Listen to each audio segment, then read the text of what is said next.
At Korea's most prestigious private hospital, the glass towers reflected the sunrise like polished shards of ambition.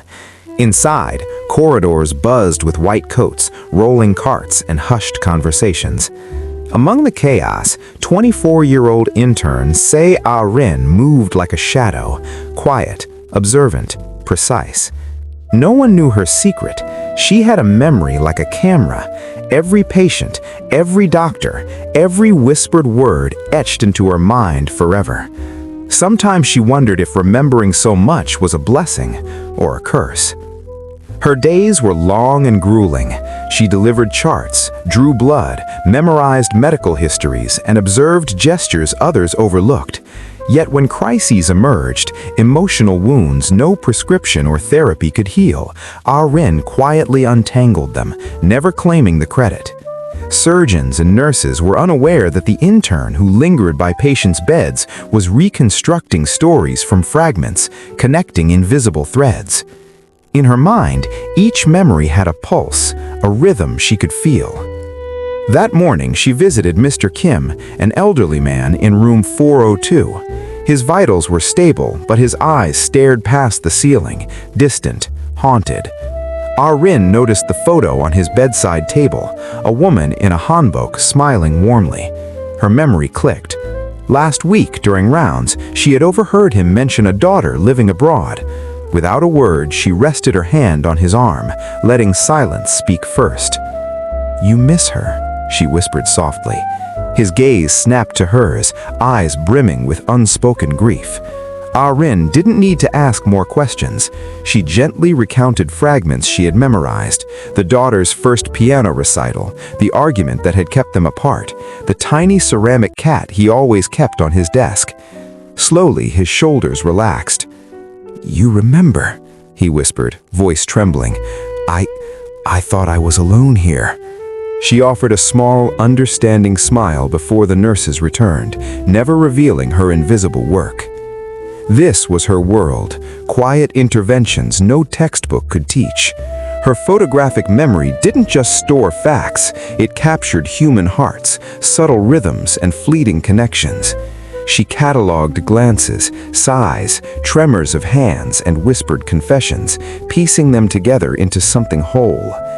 At times, the weight of so many lives pressed on her chest, a constant reminder of the line she walked between observation and intrusion. Later, in the oncology ward, Dr. Chuing Jung-min, a brilliant but stoic surgeon, argued with colleagues over a patient refusing treatment. Ah-rin observed, noting the flicker of fear beneath the patient's stern expression. She slipped a handwritten note into the folder.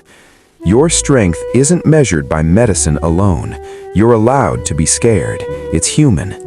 It was a quiet act, unseen, yet she knew it might save more than the patient's body. It could save her courage. By evening, the patient softened, accepting treatment she had previously resisted. Jung-min noticed her improvement, but attributed it to timing, coincidence, or some unseen mental shift. Only Ah-rin knew the truth. Sometimes saving a patient's life required saving their soul first, and sometimes the hardest battles were invisible. The real challenge came that afternoon. A young boy, barely 8, was rushed in after a car accident. His mother paced frantically, fear etched into every movement. The boy's terror made him uncooperative. Ah-rin crouched beside him, her voice calm, her eyes steady. She wove together stories she had memorized, of dragons afraid of fire, astronauts trembling in space, heroes who faltered but persevered. Slowly, his trembling subsided, his grip on his mother loosened, replaced by tentative trust. When doctors stabilized him, the boy whispered, "I knew someone was listening." Ah-rin nodded silently, stepping back as the chaos of the emergency room resumed. She often wondered if anyone understood how exhausting it was to hold so many hearts in her memory. Each success felt small, but carried the weight of countless silent victories. That night, alone in the intern room, Ah-rin reflected on the burden of her gift. She remembered patients who had passed, conversations that ended too soon, regrets she could not erase. Sometimes she questioned whether her memory was a blessing or a sentence. The hospital's sterile white light cast long shadows across the walls, echoing the shadows she carried in her mind. Her solitude was interrupted by Dr. Lee Min-soo, the hospital's head psychiatrist.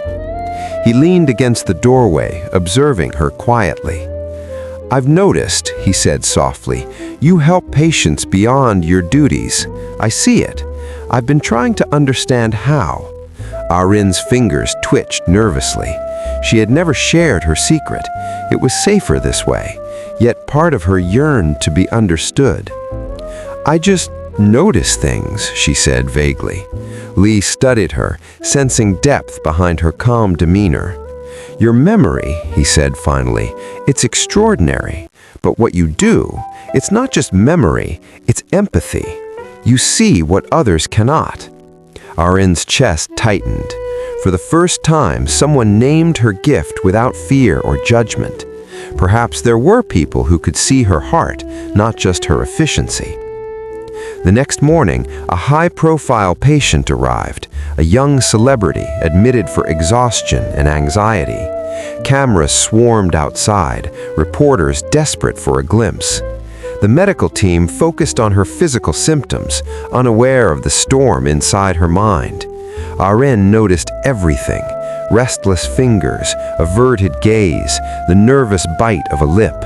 She cataloged each detail, forming a map of fear and loneliness that words couldn't yet describe. During rounds, Ah-rin guided the celebrity gently, encouraging her to speak of her fears, the pressure of fame, the loneliness behind the smiles, the sleepless nights filled with hidden tears. Ah-rin offered understanding, not jargon. By the end of the hour, the celebrity's shoulders relaxed, her smiles tentative but real. Doctors noticed improvement but could not explain it. Ah-rin stepped back, invisible yet indispensable, knowing she had saved more than just a body. Word spread quietly among the staff. The quiet intern fixed problems textbooks couldn't.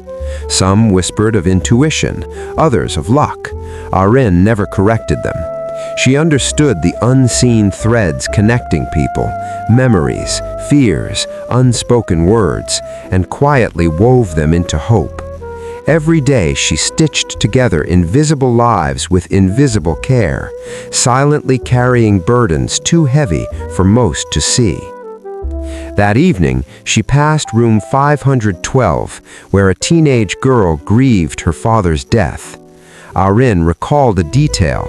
The girl painted, leaving unfinished sketches behind. She retrieved the sketches, placing them at the bedside. "Your father would want you to finish this," she said softly. Slowly, color bloomed across the pages, tears mingling with strokes of creativity. The girl's shoulders eased, her sobs became concentration. Ah-rin watched quietly, satisfaction and sorrow intertwined. Ah-rin paused at the window, gazing at the glittering city below. She could have used her gift for fame, recognition, or power, but she chose the quiet corners, where healing required more than medicine.